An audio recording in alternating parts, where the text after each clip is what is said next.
Alright, we should be live here with a Discord World Cup match.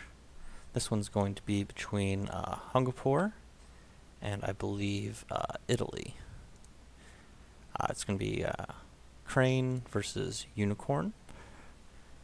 Our Crane player is going to be on Kaiden Kikita, which seems to be the stronghold to be, while our Unicorn is sticking with HMT. Not playing the new stronghold, as you can see. I can look at who wins the flip. There's a fairly large advantage to be had in that. Crane's on Seeker of Void, Unicorn on Keeper of Water. There's a concurrent match going on right now for these two countries with Dragon versus Lion, I believe. The Lion seems to have a pretty large advantage, last I saw. So we could get off to a pretty strong start for one of these two countries getting a 2-0 sweep. Alright, so Unicorn gets first player, which is always preferable. Very strong flop here from Crane. Always love to see the Brash Samurai early. And Toshimoko is just a house in this matchup, really against any military clan. You want to see him more than just about anybody else. So we start with Trailblazer, Brash Samurai, and it'll be interesting to see what Unicorn does here. Surprised they didn't start with Tetsuko. I think I would like to have seen Tetsuko and some Fate, but maybe they're worried about a Noble Sacrifice or something. So, nope, here we go.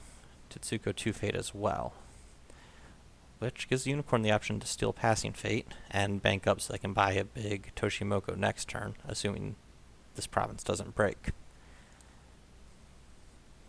So, with no Fate in their bank, Unicorn's going to have a little bit of work cut out for them here. I think they have a fairly expensive conflict deck, so with no Fate you're going to see no charge. You're not going to see actually any conflict characters, any Invocation of Ash, Reprieve. So starting Void and going after Toshimoko and hitting Manicured Garden. So there's going to be a big fight over this. Right away, Brash is defending, honors himself. He's going to have to put more work in to get there. Interesting also that Unicorn bid 4 instead of 5. I'm not sure if they have anything available to them right now that makes that relevant. I don't see any Composure, any lower bid relevant cards.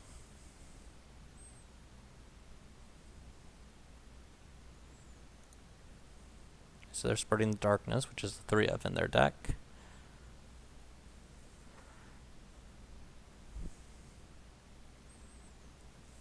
Uses Manicure to gain a Fate, and now it's kind of on the Crane player. They have this nice bank of Fate that can really give them advantage in future turns.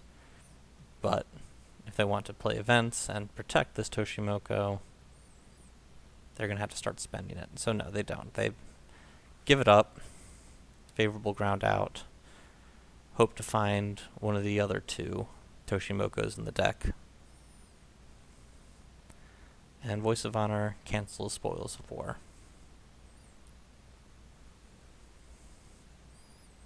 Which is nice, but I don't think they have a wealth of cancels available to them. You kind of want to save that for a really important Cav Reserves, for example. And there's one of 3 I Am Readies. So giving up that Fate, which is also part of why you went Void. Not only do you take the Fate off the Samurai, but you protect yourself from the Void Ring, so you don't lose this Tetsuko if you get counter-voided. Interesting that they use that now, though, rather than waiting for an attack from Crane.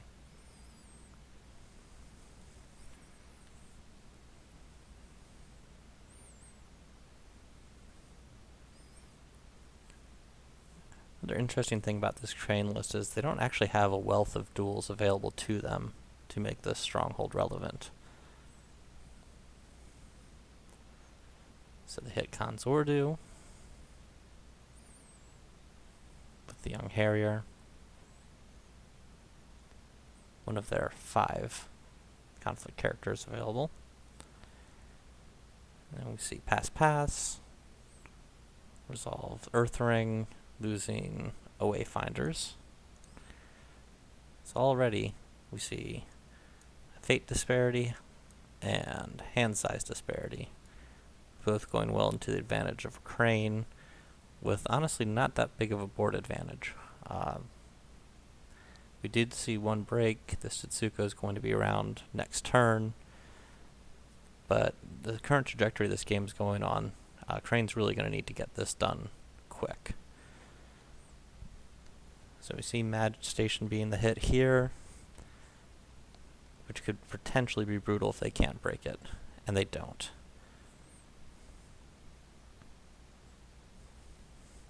I really would have preferred to see them go firing in that situation.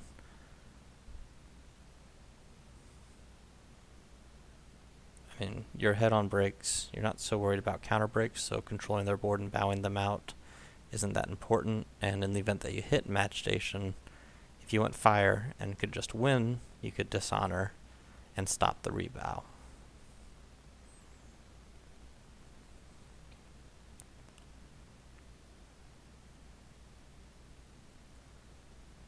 So we see you hit on Public Forum. So yeah, when you're running stuff like Public Forum, you're ahead on breaks. The counterattacks you're not super concerned about.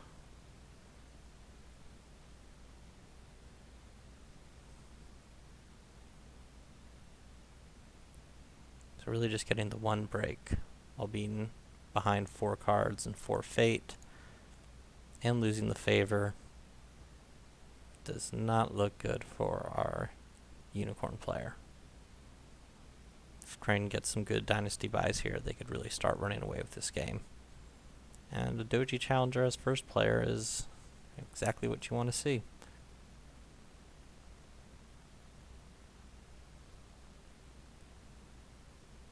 Yep. 3 fate on the Challenger. So really going for the long control game. We'll probably buy the Brash Samurai as well. And dare Unicorn to pass, because they don't have much of a board. So now Unicorn has to commit more to the board, which means Crane once again gets passing fate. And first player, with air being the only ring with fate, will just continue to compound that fate advantage. So I would imagine we see political air with the Doji Challenger going against the Free Public Forum or Ordu, both of which are blank provinces now, and dragging in that Tetsuko so they can defend with Brash. Actually choosing water. So if we're going the fate and instead bowing this young warrior potentially. So the warrior has to defend, do they not? So yeah, I'm not sure what this water ring does, because they have to defend with the warrior. You're going to drag in the Tetsuko, and then the water ring does nothing, except for deny it from Unicorn to swing back with, but Unicorn also has to be concerned about taking the Void ring off the table. Oh, never mind, he switched to Void. Void makes more sense. So I can see value in Void over air, but water in that situation would, which I think they had highlighted for a while, does next to nothing here.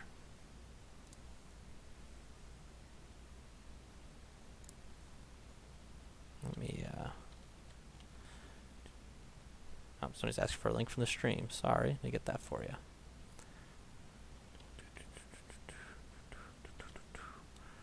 We are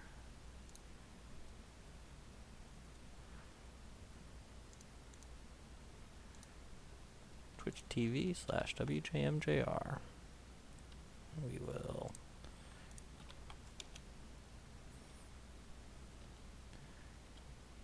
get that posted and media. Alright. Back to our regularly scheduled content. Alright, so Doji Challenger swings in, choosing to go against the Ordu to get this Chagtai out of there, so he can't charge him, assuming they can get a break. Pulls in Tetsuko, captive audience to switch to military, so he could potentially turn on HMT on the defense. Duelist training dropping, so now we can bow this Tetsuko, box to honor the Challenger, which is pretty significant. Once again in bids we saw Unicorn going 4, so trying to bleed a little bit of honor from the Crane each turn to make up for honor costly events like Spread the Darkness, Captive Audience, Assassinate.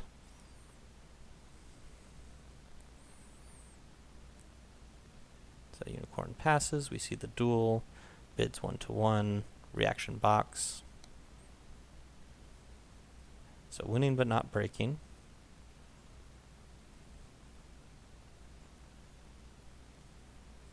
And Unicorn's going to choose to invest into this more.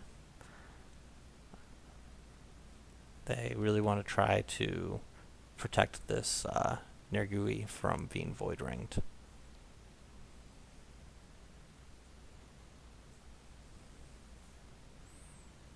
Now we see policy debate, potentially clear the way with these 11 cards in hand for them to finish this off. So Cavalry Reserves, Invocation, Prayer, interesting card.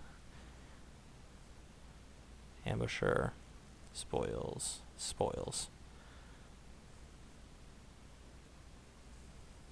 So I think you take Invocation or Ambusher here.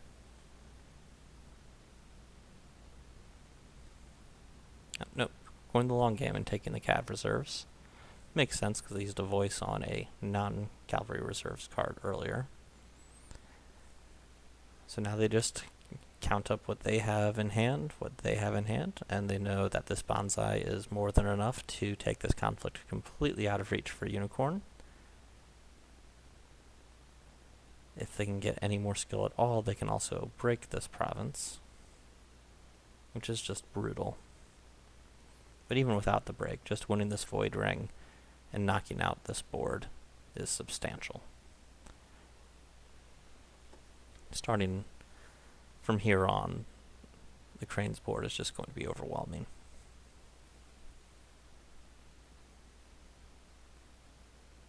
So he's really going to need to get some work here. He's going to need to go Water Ring and pray they can break this mag station.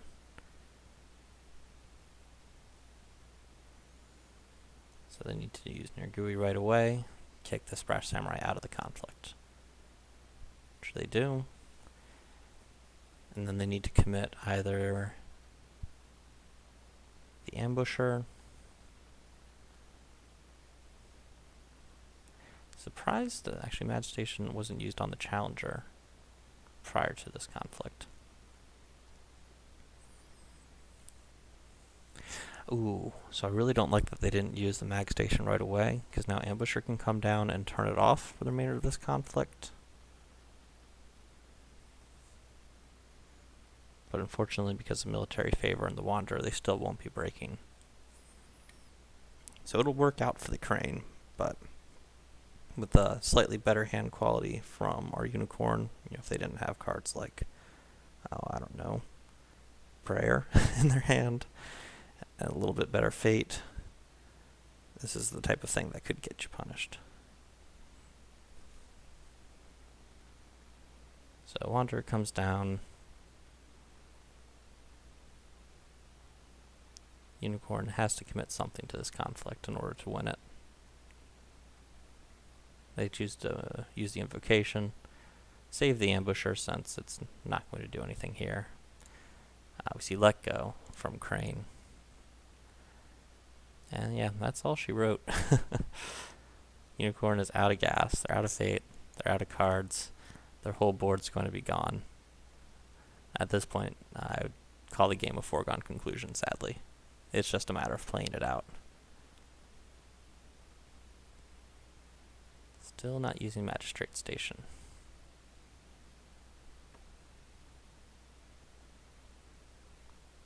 And now we're going to start seeing honor pressure as well. It's just so they can be losing on every front of the game. So, free break there. Large honor disadvantage, fate disadvantage, card disadvantage, and board disadvantage. So it's being even on breaks, but another free province available in this half-broken public forum.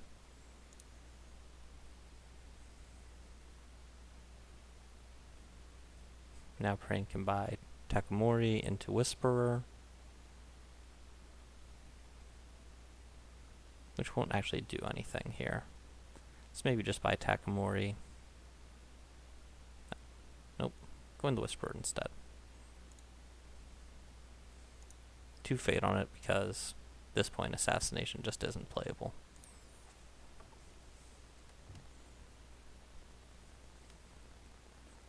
And for the 3rd turn, Crane steals Passing Fate.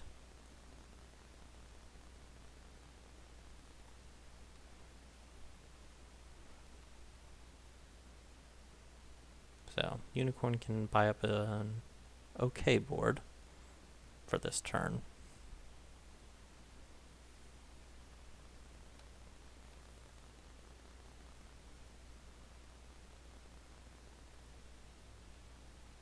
Interesting that Crane bid 5 there, after going through all that trouble to put on honor pressure and already having a large hand.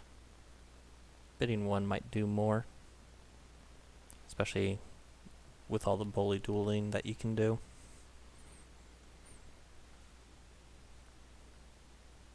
So Unicorn has to find a way to break Magistrate Station to have a chance to start coming back into this game.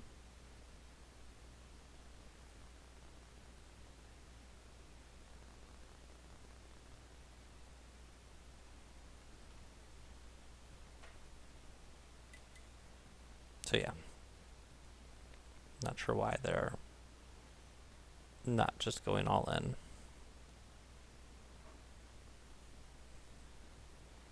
I mean, not going all in might cause you to lose the game slightly more slowly, but I'm not sure what the point of doing that to yourself is. The longer this game goes on, the lower percent chance they have to win. If they can somehow miraculously get Crane to be overconfident, make some underplays, underdefend, and start scoring just 1 break every turn, that's where you could potentially win it. So I see Lenath come in. Ask if he won his match.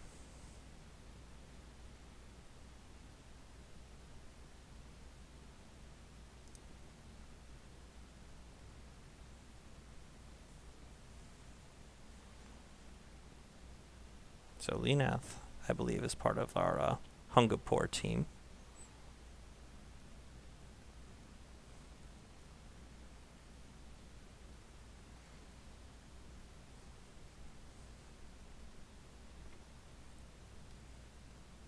So instead, we're going in with these 2 characters on a new province, Finding Shameful Display. Feels bad. And Imperial Palace didn't turn up until turn 3. The game was well in hand before that. So, policy debate. Charge does nothing because the row's blank. Prayer and prayer. Oh, they drew both. First, this card's in your deck. Then you draw both of them. So they're effectively with like 3 cards in hand. Actually less, because these spoils can't do anything because they can't win a conflict. So, yeah, they discard the only relevant card in their hand this turn, which is the Ambusher. And this turn's a foregone conclusion, pretty much.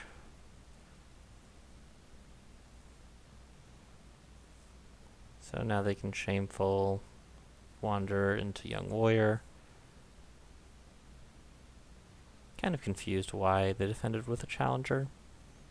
Could have just have easily done all of this with the Brash Samurai. The policy debate with a base of 3 into 0 would have been just as successful there. But mag station, so challenger gets to stand anyways. And now you go whatever ring you want into whatever province you want. Drag Sono into it anyways, and clean up.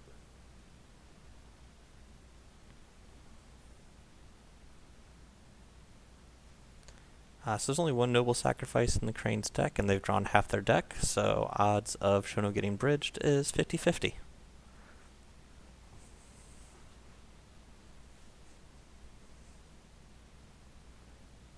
Kind of confused as to why they bought them instead of taking Passing Fate.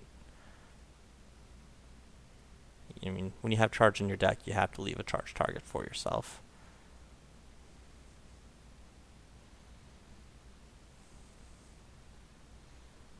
So now we see Dojo, which will bow him.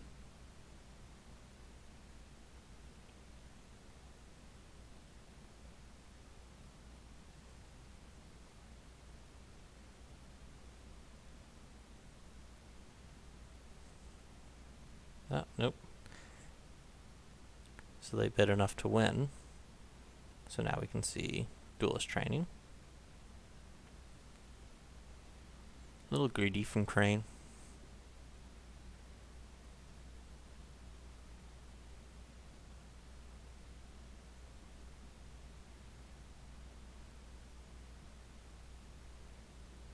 So thanks to losing the first duel, they can't use the Duelist Training. So they missed an opportunity for an easy break there, but again, advantage is still crushing.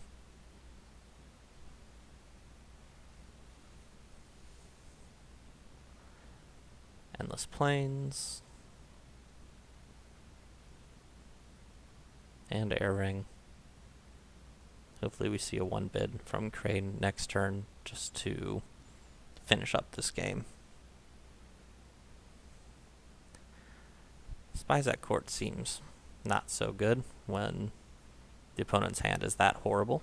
I actually would kind of value the 1 stat a bit better than discarding 2 irrelevant cards. And yeah, they hit Prayers. But they did hit Press. Oh, and there's the Noble Sacrifice. Just to put the cherry on. And the game is officially immediately over, as Unicorn gets dishonored out. On turn 3.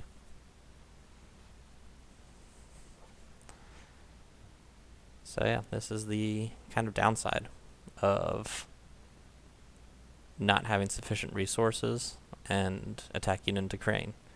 Because you can hit Shameful, or you can hit Magistrate Station, and if you can't break them the first time you see them, then you're basically losing the game. Yeah. They could have played Prayers to not die this turn, but that would just mean they die maybe 1 turn later.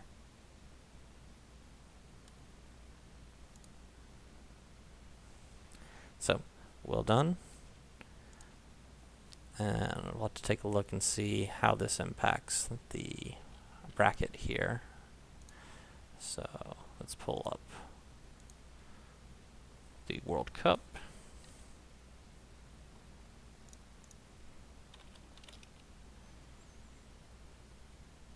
And take a peek at how round 3 is looking after this. So World Cup round 3, Hungapore versus Wales. So Lenath beat Lancerus, Line versus Dragon. And now Cricked Crane beat Curved B Unicorn. So it's 2-0 results that I know of so far for Hungapore versus Wales, giving them a commanding lead in their competition. Hungapore being at 1-1 and Wales being at 1-1. So very important for both of these people to try to get to 2-1 as opposed to falling down to 1-2. Thanks for anyone for tuning in, and we'll be seeing you later today as we continue streaming World Cup matches.